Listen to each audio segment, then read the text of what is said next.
Actuellement, l'industrie de l'anime et du manga est en train de se recomposer. On en a eu des bribes avec Studio Pierrot et Pierrot Film, mais cela va également affecter d'autres cadres de l'industrie, notamment du côté de Toei Animation, encore de Shueisha, et d'œuvres telles que One Piece ou encore Dragon Ball. Salut les devins, c'est Saikyo. Quoi de mieux pour ouvrir le bal que de belles nouvelles concernant l'avenir de Dragon Ball? Vous n'êtes pas sans savoir que Dragon Ball sera grosso modo absent de la Jump Festa cette année, mais sera présent à son événement dédié dans les mêmes lieux, et c'est d'une grande ampleur, à l'occasion du Dragon Ball Genki Damatsuri, un événement pour fêter et célébrer les 40 ans de Dragon Ball. Et les promesses pour ce 25 janvier 2026, jour d'annonce, étaient déjà nombreuses. 2 sessions d'annonce avec Masako Nozawa et Akio Yoku, les nouveaux développements sur la licence Dragon Ball, l'annonce d'un nouveau jeu vidéo, prise de parole sur Dokkan, Legends ou encore Gekishin Squadra, World Fusion, Super Divers, une nouvelle émission du Dragon Ball Weekly News, historiquement animée par Victory Uchida et on pourrait y espérer voir Toyotaro. Et une belle clôture en fanfare, c'est le cas de le dire, avec Hironobu Kageyama à la chanson sur Chala et Chala. Aujourd'hui, on apprend que de surcroît, cet événement comportera une exposition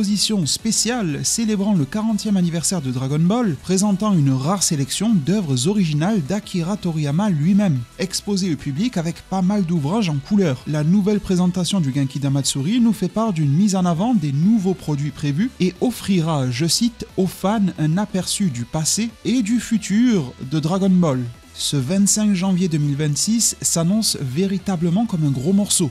C'est moi que tu traites de gros? Moi, c'est Yuko, ossature lourde, comme ton passé. Et moi, Milo, seigneur de la protéine. C'est vrai qu'on mange bien là, mais on prend trop de poids. En vrai, mes chats sont adorables, mais Yuko s'arrondit pas mal. Il n'a que 2 ans et demi, je fais attention aux portions, mais ce sont des croisés européens Maine Coon, castrés d'autant plus et c'est le combo parfait sur la route vers le surpoids. J'ai essayé les marques classiques, y compris celles réputées haut de gamme, zéro résultat. Jusqu'à ce que je découvre Katz, croquettes et effilochés validés directement par les 2 frères, sans hésitation pour le goût, on est bon. Les recettes sont formulées par un vétérinaire et un professeur en nutrition, c'est riche en protéines, sans céréales, les croquettes sont fabriquées en France, livrées avec un doseur et même un petit guide d'aide à la transition. Ça sent tellement bon, j'ai eu envie de partager leur gamelle et niveau digestion, plus rien à redire. Si vous voulez offrir à votre chat une alimentation vraiment premium qui l'aide à rester en pleine forme, je vous conseille de tester Katz. Pour recevoir un kit d'essai, il vous suffit de cliquer sur mon lien et mon code promo juste au-dessus de la description ou dans le commentaire épinglé. Vous pouvez y renseigner le profil précis de votre chat, son âge, son poids et vous recevez directement 2 semaines à tester d'alimentation adaptée à ses goûts ainsi qu'à ses besoins. Ce qui est d'autant plus touchant, c'est que chaque commande offre un repas à un chat du refuge 4 étoiles. Ça permet d'aider son chat, mais aussi ceux qui n'ont pas encore de foyer. Les miens en proviennent, je les ai recueillis comme ça, donc c'est vraiment important.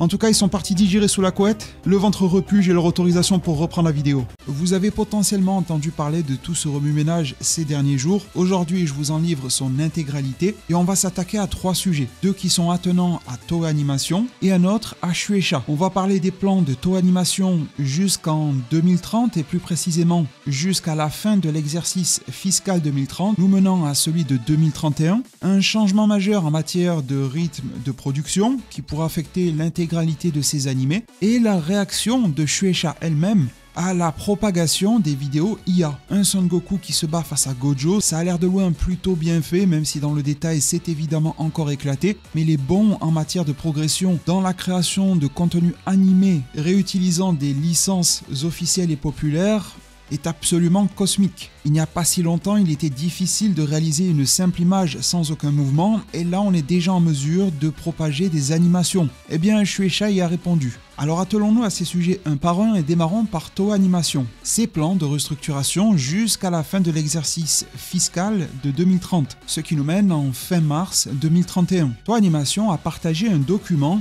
appelé le plan Vision 2030, comportant environ 45 pages en japonais. Je me suis attelé à obtenir leur traduction, à les éplucher et à vous ficher le plus important qui en découle. À l'intérieur de celui-ci, Toei Animation formalise un plan sur 10 ans pour devenir un acteur mondial de tout premier plan. Le studio souhaite se renforcer, créer davantage d'œuvres, s'implanter plus largement à l'international et multiplier les points de contact avec le public. Le document nous fixe d'ailleurs des objectifs chiffrés et détaille où ira l'argent sur les 5 prochaines années du plan. Le chiffre d'affaires visé est de 200 milliards de yens.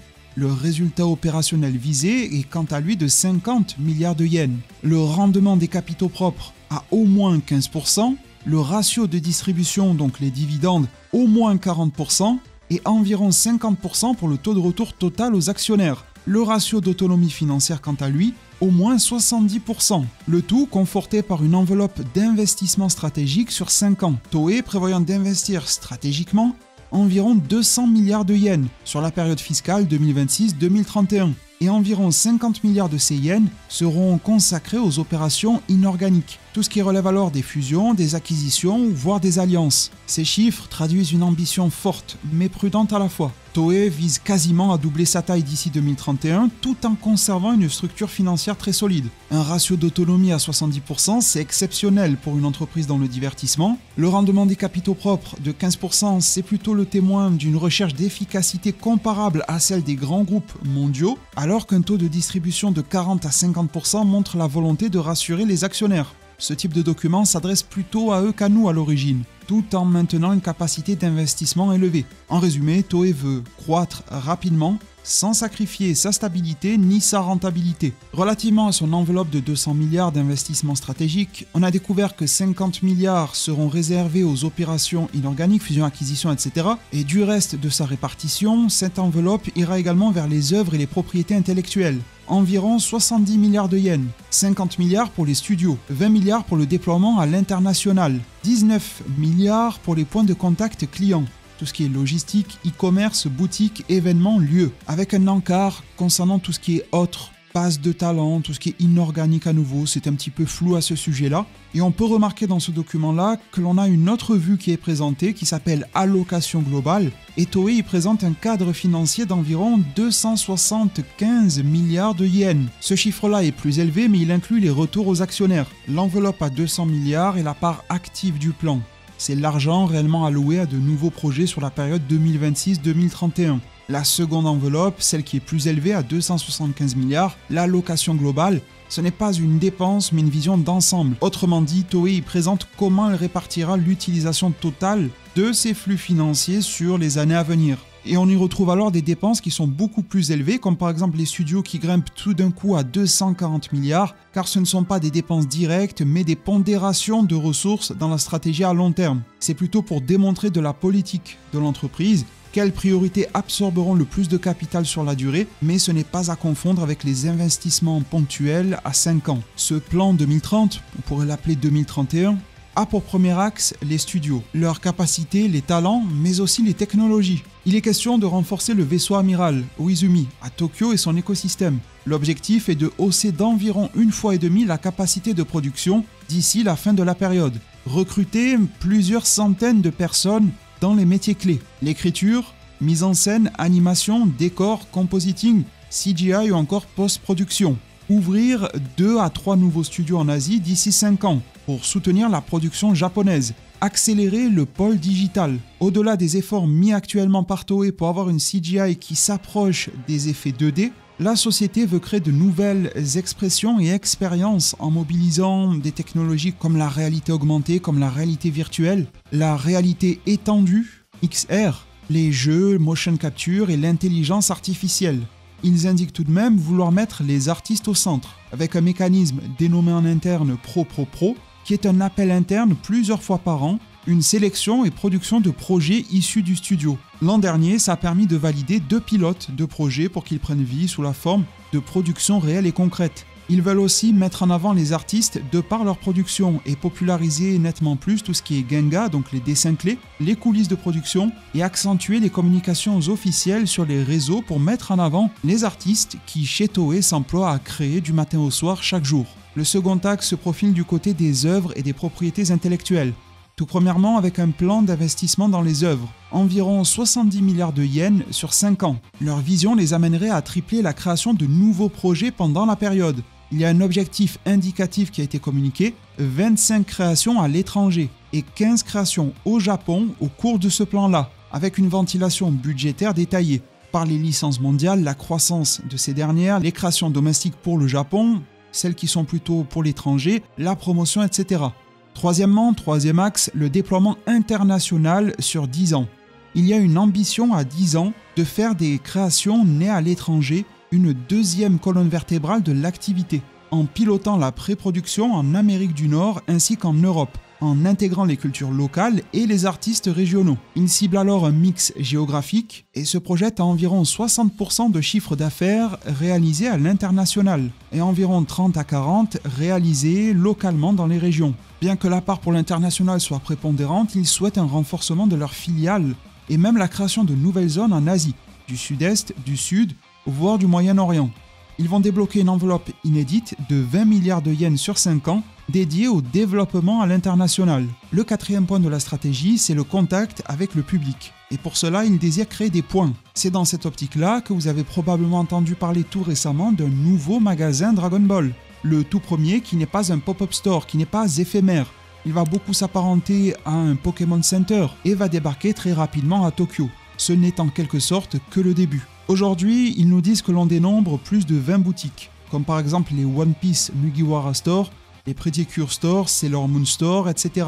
Il y a aussi des shows et des expositions, mais surtout au Japon. Sur les 10 prochaines années, la cible est tout autre. Ils veulent doubler le nombre de boutiques, en avoir 20 supplémentaires, ouvrir 2 restaurants, ainsi qu'un grand complexe de divertissement et une expansion d'environ 1,5 fois de tout ce qui concerne l'événementiel, appuyé par la modernisation logistique ainsi que l'e-commerce. L'investissement ici s'élevant à 19 milliards de yens. Concernant sa gouvernance financière, son relationnel aux actionnaires, Toei maintient une discipline financière et veut préserver une autonomie élevée, tout en investissant pour la croissance. La société prévoit des retours aux actionnaires stables, avec un taux de distribution d'au moins 40% et un taux de retour total d'environ 50% comme repère sur la période. Ce que tout cela implique concrètement, et ce d'après ce document, tout d'abord pour la production. Une hausse évidente de la capacité, grâce au recrutement de plusieurs centaines de profils clés. Et on peut même espérer 2 ou 3 nouveaux studios en Asie d'ici 5 ans. Le but est de désengorger les lignes et de sécuriser des standards techniques plus élevés. Cela dit, aucune promesse de calendrier n'est faite par franchise. Mais la capacité totale est explicitement planifiée à la hausse. Concernant la création de licences, Toei veut lancer plus de nouvelles œuvres, avec un triplement des créations sur la période, 25 à l'étranger, 15 au Japon, en plus de celles qui existent déjà. Pour le déploiement mondial, le plan structure une croissance à 10 ans, une montée du chiffre d'affaires hors Japon, un renforcement des filiales et de nouvelles bases, comme au Moyen-Orient, Asie du Sud ou Sud-Est.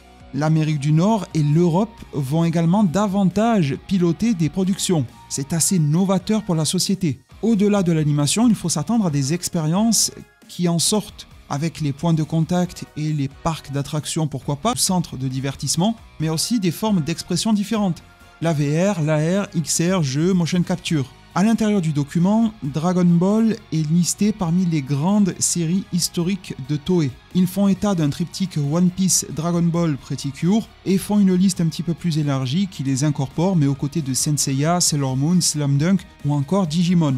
Il est instauré comme pilier du catalogue, mais aucun calendrier de diffusion ni promesse de rythme de production n'est donné pour l'animé dans ce document. Il y a des points d'arrêt évidents sur le parc à thème Dragon Ball qu'il y a en Arabie Saoudite. Ils ont l'air de vouloir bien mettre le paquet dessus avec une superficie d'environ 500 000 m², 7 zones et plus de 30 attractions, la statue de Shenron d'environ 70 mètres, et ce parc est présenté comme une opportunité de croissance, un pivot du déploiement régional au Moyen-Orient. On a tous compris que ça débarquait là-bas pour des questions de place et d'investissement dont les fortunes de ces pays sont capables, mais c'est aussi pour s'y implanter, avec un lien opérationnel depuis le Japon. Les contenus, les savoir-faire devraient provenir de la base japonaise, co-gérée via une présence à Dubaï.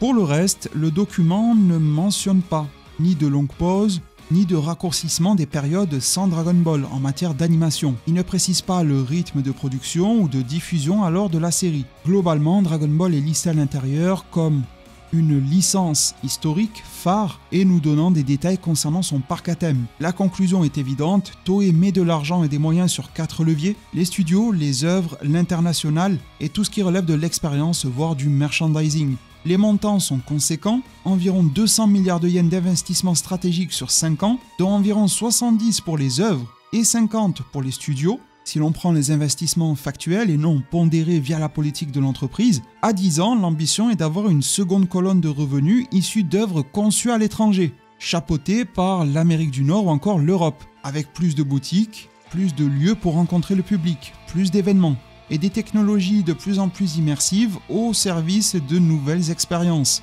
Mais au-delà de ce document bien dense, Toei Animation s'est exprimé directement sur sa page Twitter.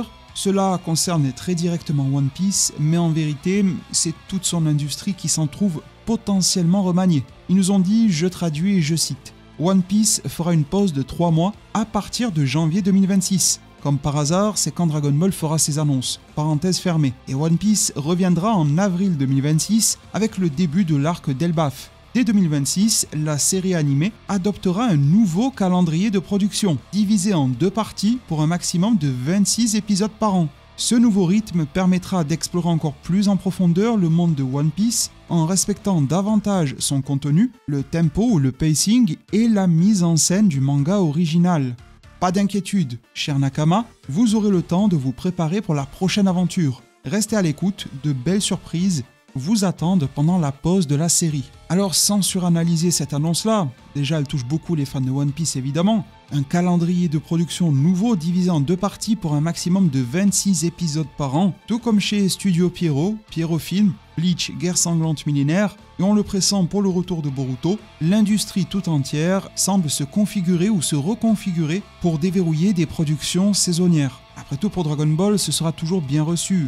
On sort d'une période de disette ou à minima d'un animé Daima qui s'est présenté lui aussi comme un animé saisonnier. Ça ne nous change plus grand chose dans le fond. Du côté de One Piece, on peut comprendre que les productions pourraient plutôt s'orienter au global sur du saisonnier et tenter d'abandonner le format fleuve, à savoir arrêter de diffuser un épisode coûte que coûte d'une série sur une très longue période, quitte à lui incorporer des tas et des tas de hors-série. L'intégralité des séries Toei Animation pourrait prendre leur temps de pause, de respiration, pour revenir avec de meilleures saisons, beaucoup plus fidèles au manga, peut-être rehaussées en matière de qualité, et plus conformes aux volontés de leurs auteurs respectifs. Si l'on transpose la méthodologie à du Dragon Ball, on pourrait présupposer que si d'avenir celui-ci devait revenir, eh bien qu'il adopterait ce format-là pour de bon.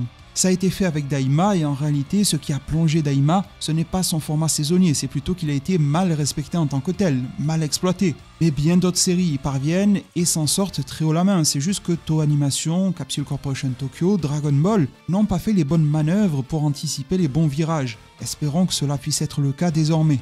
Dernièrement, concernant l'intelligence artificielle et ses vidéos hautement problématiques, qui mettent en scène les personnages de nos animés favoris, peu importe les studios de production, les auteurs, les droits, les propriétés intellectuelles, ou encore au détriment de toute forme d'éthique. Ça paraît trivial lorsque c'est aperçu au détour d'un TikTok en scrollant, qui sera aussitôt oublié, c'est extrêmement problématique lorsque cela vient violer certains droits d'auteur, ou encore s'immisce en tant que danger pour les travaux réalisés par des humains. Eh bien, Shueisha, la société éditrice de Dragon Ball, One Piece, Bleach ou encore Naruto en manga pour ne citer que, s'est exprimé.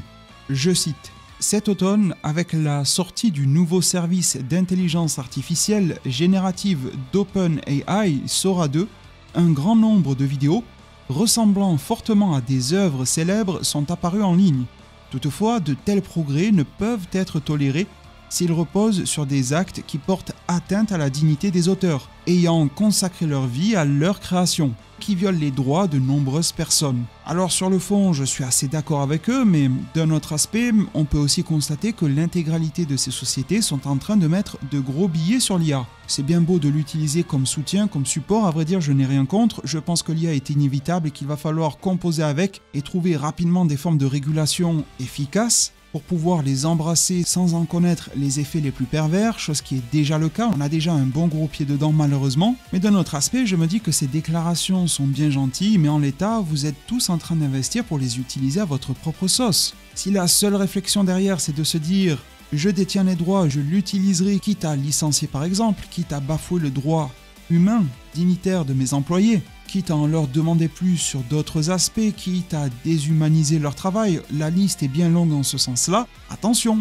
Je pense que la majorité sera avec ces sociétés du moment où elles travaillent et continuent d'œuvrer dans le respect, même si elles incorporent de l'IA, et si elles se mettent à copier trait pour trait le comportement de celles et ceux qu'elles condamnent actuellement, avec ces IA génératives, cela n'aurait plus aucun sens. On a vu que Toei souhaite développer ses studios, mais aussi des technologies. Attention à ce qu'il ne leur vienne pas en tête de supprimer des studios, de les remplacer par des studios d'IA qui seraient simplement supervisés par l'humain tout au plus, dans lequel on injecterait quelques chara-design que l'on laisserait se nourrir des travaux précédents pour en créer de prétendus nouveaux.